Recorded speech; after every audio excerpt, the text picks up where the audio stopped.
Welcome to Harry Potter and the Philosopher's Stone. The movie begins on the Privet Drive in England, where we see Gandalf just stepping out of the woods as if he came straight out of Middle-earth on his actual way to Frodo. He and this weird-looking cat step on the street. The bearded one, Dumbledore, is just there stealing the light from those traffic lights. Why? I don't know why he does it, as it's not really any darker now that the lights are out. The weird-looking cat is turning out to be another human. McGonagall, the one adult in this movie with common sense, as we see later. The two of them talk about some rumors. I don't know exactly what they mean, as they don't elaborate any further, but there seem to be some good and some bad news. They just talk about some boy that is brought there by someone named Hagrid. Moments later, that mysterious figure arrives on a flying motorcycle. And looking at him, I can see why Dumbledore is trusting him with his life. He's a full-sized teddy bear. Hagrid hands over the little boy to the two professors. The two are talking about leaving the boy just at the doorstep of some muggles that are in this universe the non-magic people. McGonagall is arguing that it's probably not the wisest choice to leave him there, as those people are just the worst. Dumbledore, though, thinks it would be the best choice they have, as he doesn't have any more family left. So they just leave him there like children you put in front of the fire department you don't want anymore, put a letter on him, and then just leave. Dumbledore is telling us his name, and it's Harry Potter.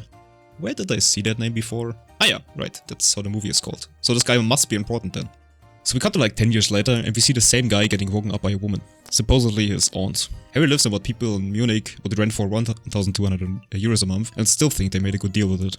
This boy is coming down the stairs. He is Harry's older and fatter cousin, who is also bullying Harry a lot. But he doesn't mind, as he wears glasses, so he's probably used to it. I just had a thought, did any of you ever saw Harry go to school? He is 10 or 11 when we see him now, and I think school age starts around 5 or 6. I think it's mentioned in the books, but it's not in the movies, as there probably wasn't any time for that. Ain't nobody got time for that! Anyways, today is Dudley's birthday, and he's very entitled. That's where that meme sound comes from. How many are there? And they go to the zoo. I can't think of a reason why you should go to the zoo, as animals are just miserable there. Harry's uncle tells him that if he puts any funny business, then he doesn't get any food whatsoever. So that's probably the reason why this guy's so skinny. I'm also pretty surprised that Harry doesn't turn out to be evil after growing up like that. If I had such parents, I sure as hell would have turned out evil, or I killed myself. Either one. They arrive at the zoo, and the gang is standing in front of the snake enclosure. After banging on the window a few times, the not-so-bright Dudley moves on, as snakes are boring to him. I can't agree with him, as I love snakes, but who cares about that? Harry starts talking to the snake, and the snake understands him and communicates with him too. That's the moment when Dudley notices that the snake is doing something, so he pushes Harry completely unnecessarily to the side. Harry then obviously gets angry and uses his mind and the power of the mean look to remove the glass, which Dudley was leaning against. He falls in, and the snake can escape. It thanks Harry and goes its way. Then it turns out the glass to the enclosure is back, and now Dudley is trapped in there as exhibit. His uncle obviously didn't like that any bit whatsoever and gives him an even meaner look. When they come home, Dudley is still wet and sobbing like the little pussy he is, and Harry's uncle is dragging him inside, pulling on Harry's hairs, asking him to explain what happened there. Obviously, Harry doesn't know what happened, as he doesn't know he can use magic yet. I haven't read the books, but I think I read somewhere that he just thinks those are just strange little things that just so happen to happen the way he wants it. Anyways, his uncle straps him into his small little storage room where he sleeps and tells him that there is no such thing as magic and slams the door shut. The next day, the uncle or someone had to open his own little enclosure, as he is allowed outside again. Harry gets a letter, and it exactly describes where he lives, which obviously surprises him. This one letter gets stolen by Dudley, who just seems to want even more attention than that he gets anyways, and is absolutely jealous when somebody else gets something and he doesn't. So Harry's uncle takes the letter and probably doesn't give it back to him, but we don't see that. The next thing we see is that another owl is delivering a letter to him, and his uncle then ripping apart a few of those same letters. The next few days the same things happen, as his uncle is just burning the letters one by one. On Sunday, the uncle thinks he's safe, as Sunday is the day where no letters are delivered. But that is false hoping, as the owls and Hogwarts don't care about which day of the week it is. The letters are just raining down on all of them, and Harry is standing on the table trying to catch one, and instead of picking them up, one of the thousands that are already on the ground. He eventually catches one and tries to run into his little cupboard, but to no success, as his uncle catches him before he can get inside. It's then when the uncle decides that they need to get far away from their home, where the letters can find them. That's just a stupid move. They leave their work and their responsibility that Harry and Dudley probably have to go to school, and the gang just decides on a random Sunday to go live in a house on a lonely island in the middle of the sea, instead of a home where they get the letters. Great idea. Never heard of something funnier. Except, of course, I turned myself into a pickle, Morty! Boom! it's in the middle of the night that Harry celebrates his birthday all by himself, and suddenly, almost exactly at midnight, someone is trying to tear down the door and wakes everybody up. Harry hides behind the corner. Dudley just stands there scared, and Harry's uncle has a gun in his hands. It's Hagrid who busts the door like the Kool-Aid man. He is talking down on his uncle and giving Harry his birthday present. It's a wonderfully baked and decorated cake he brought him. Hagrid uses his umbrella to make a fire. Not really use it to make it, rather he uses magic to summon it. Hagrid tells Harry that he is a wizard too, and his parents were good wizards as well. But of course Harry doesn't know anything about that, as his uncle and aunt have never told him the real story about them and just wanted to keep it a secret. So anyways, Hagrid takes Harry with him and they go back to London. It's crazy to me that Hagrid is just walking in London and nobody bats an eye. Harry needs to get his school supplies and Hagrid takes him to the Diagon Alley, where every wizard gets everything they could ever want. Harry walks through there like a boomer on his first visit on TikTok. You see that face? That's the face a girlfriend makes when they tell her I have 50 million power in Rise of Kingdoms. Anyway, they go in the bank and it turns out Harry is just loaded with cash. Harry gets his money and Hagrid gets the secret something in the secret something vault. The secret single nugget that looks so sus it had to be kept a secret for all those years. After he brought his wand and Hagrid gifted him Hedwig, it's just plot, which is so unnecessary. The short version is just Voldemort, the one who everybody is afraid to say his name of, as he just kills everyone he wants. And Harry's parents were some of those people. Harry, on the other hand, is some kind of special, as he survived because the power of friendship, which hurt Voldemort so much he basically died. After the whole plot thingy, Harry finds himself on the train station on his way to Hogwarts. But, as we all know, he can't seem to find the right platform, as 9 3/4 is just hella inconvenient to find. Luckily, he finds the Weasleys, who show him how to get there. That's a situation where I'm questioning everything normal people see, because they're really just people walking by them while they run into that wall and disappear. Well, anyways, the next thing we know is Harry sitting in the train, getting joined by Ron, and Hermione, which just joins the two after they have eaten a lot of chocolate. They later arrive at Hogwarts, where they get an introduction from the professor I can't pronounce the name of, and we first meet Draco Malfoy, the rich kid with a punchable face and the confidence of someone who's never been told no by his parents. All of them get into the big hall and stop in front of the magical speaking head. I just summarized the important people. Harry, Hermione and Ron get into Gryffindor and Draco gets into Slytherin. After they ate, they get sent to their respective houses, guided by their guiding student. As they just go to bed, Harry and Ron are late for the first lesson with the professor, and I think the movie just shows us every subject the gang has, just so we know. The next lesson is flying on a broom. I introduced you to a new character, Neville. He's a little retarded and can sometimes be a bit slow and clumsy. He has an accident while flying on his broom where he broke his hand. While that happened, he has lost the gift he just got in his package a few minutes ago. Draco takes it and jokes around, wanting to keep it and insulting the boy. But Harry, the big strong boy, tells Draco to give it back. Oh, such a man. So they just fly away, and after talking a bit in the air, Draco throws that thing and Harry obviously catches it right in front of McGonagall's office, who then comes down on the lawn to take Harry from that lesson. She brings him to the leader of the sports team, telling him that Harry is big good at flying a broom and just better than everyone in his team. After that, Harry is the topic of the school, even more as before. Hermione shows Harry and Ron that Harry's father was also part of the sports team, so it has to be in his blood. While on their way back to their part of the castle, the moving stairs start moving, as they do, but in the wrong direction. So they just go with it, and even though they know where they are, they just enter the room and the stairs lead them to. That room is the forbidden 3rd floor.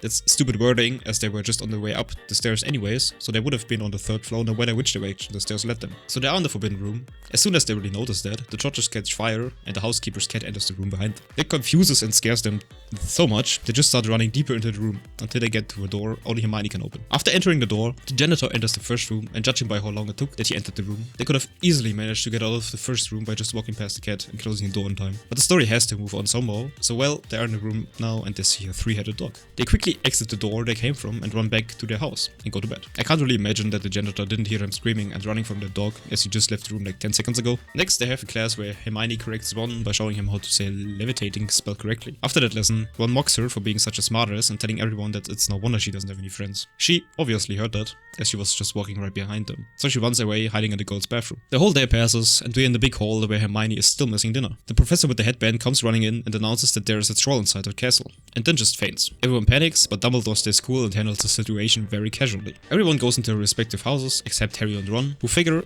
why not go down themselves and rescue Hermione? That's a brilliant idea. They find the troll before the teachers, and they see it enter the girls' bathroom. That exact bathroom Hermione is in. What a coincidence. So Harry and Ron somehow manage to fight off the troll. The teachers come rushing in, and Harry notices that Snape has a huge wound on his leg, which made him very suspicious of him. Then the next day, Snape is still limping and congratulating Harry for defeating the troll, and also wishing him good luck in a really menacing way. Good luck, Harry Potter. Because today is his first ever real game of that silly sports game. But before that, Harry happens to get mail, and judging by the package, it's probably a PS5. That's at least what you could think if you just judge by the reaction of the gang, as they seem to be really surprised it's a broom. Not just any broom, it's the best broom you could currently buy on the market. We get to the actual game part of the movie, and from my perspective, it looks like the school has uniforms for the teams and gave out the brooms, as they're all of the same one except Harry, who has a special one. The game itself is pretty straightforward. Harry literally just stands in the air and watches the game from the top. He starts moving after 2 of his teammates got knocked out because of unfair play, but nobody cares. So he finds the little golden goofball, he keeps following that golden snitch and actually caught it. Even if he did so in the most bullshit of ways imaginable, in his mouth. That instantly wins the game and they all celebrate. It's Christmas Eve and they all got presents. Even Harry got one. He's so excited as he has never gotten a present in his life. It's the infamous invisibility cloak. Harry uses his newly acquired cloak to go into the forbidden part of the library, which is just open. If it's so forbidden and students aren't allowed in there, shouldn't it be a little more secure than just a slider? He finds the book he was looking for, but it doesn't really help him. Here's one blooper I just could not point out. Harry puts down his cloak, takes a step to the left, puts down the lantern to the right of his cloak, as you can clearly see in this shot right here, takes the book, puts it back, and then Filch asks who's there. He takes his cloak, where now suddenly the lamp stands on, which is which in turn makes it fall to the ground. Just stupid. Harry hides under his cloak and runs out of the library. That's the moment when Harry sees Snape and Headband Guy argue with each other. Filch interrupts those two and Harry enters the room behind the two of them. It's a mirror that shows you everything you could have ever wanted. Harry drags Ron down to also look in the mirror, but then Dumbledore shows up and tells him that he is gonna remove that mirror to somewhere where nobody is going to find it ever again. Yeah, sure.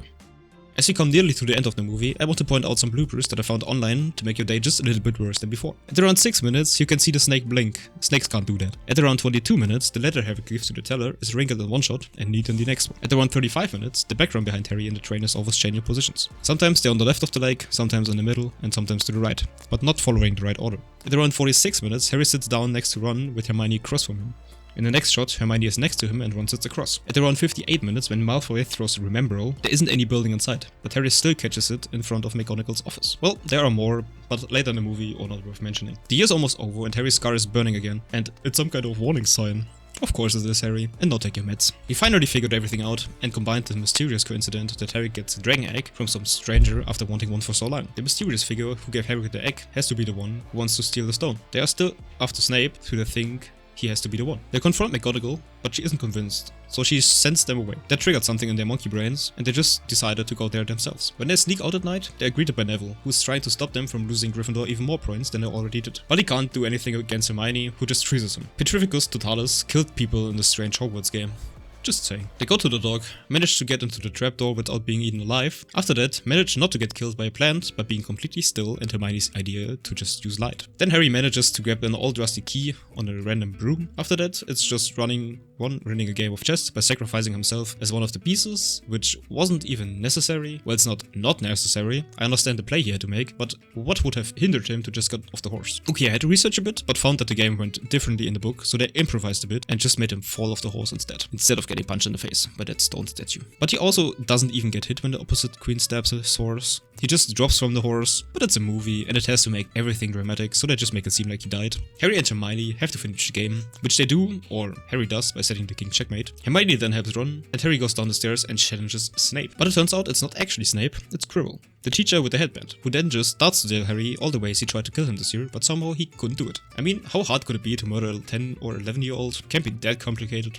Just saying. Quirrell wants a stone, which this movie is based around, and by looking in the complicated mirror, he sees himself holding it. Of course we don't see that, as CGI is way too expensive for this movie. A voice whispers to use the boy, so Harry comes closer and also looks inside it. He sees himself pulling that stone out of his pocket, winking to himself and putting it back. So he lies to the professor about what he sees and tries to tell him the things Ron saw, which is just completely obviously that Harry lies. He could have just told him that he sees his parents, as he previously did, but a whispering voice tells the professor that he wants to talk to him, and it turns out that the voice was Voldemort the whole time. I find it kind of strange how Harry's scar works, as it seems to only hurt when something is going to get revealed because of it. It hurts when the professor turns his back to him, where Voldemort is, which just doesn't make any sense, as he is close to Voldemort regardless of which direction he is facing. So if his scar worked the right way, he could have known it's Voldemort by like minute 43 of the movie, as he wasn't part of Quirrell when they first met. Well, anyways, it doesn't really matter anyways. Voldemort reveals himself and he somehow knows that the stone is in his pocket, so Quirrell stops him by setting the room on fire. They have a little chit chat about the stone and what they could do together, like bringing Harry's parents back, which is just utter bullshit, but Harry doesn't believe it anyways. So they attack him, and Quirrell chokes Harry for like solid 10 to 15 seconds before Harry decides to do something against it. As he grabs the hand of them, he burns his hand, which I think happened because of some stupid thing about the law of protection from his mother or something like that. But it doesn't work when Harry isn't doing the touching himself. As like I said before, Quirrell managed to touch Harry for a solid few seconds and nothing happened. So Harry just kills that teacher by touching him. Voldemort escapes, but while doing so, he flies through Harry, knocking him unconscious. Harry wakes up in the hospital. Dumbledore visits him, telling Harry that everything is fine, as are Ron and Hermione.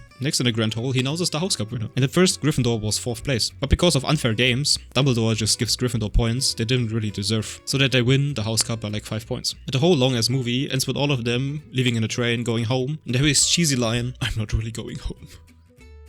Well, yeah, that wraps up that awfully long movie. Hope you enjoyed, and let me know what movie you want to see in the future. If you liked this video and made it this far, maybe watch another one, or consider subscribing, liking the video, or commenting on what parts you found good or bad, as I completely destroyed your childhood movie, so that YouTube knows that my videos are worth watching. Thanks again, and see you in the next one. Bye!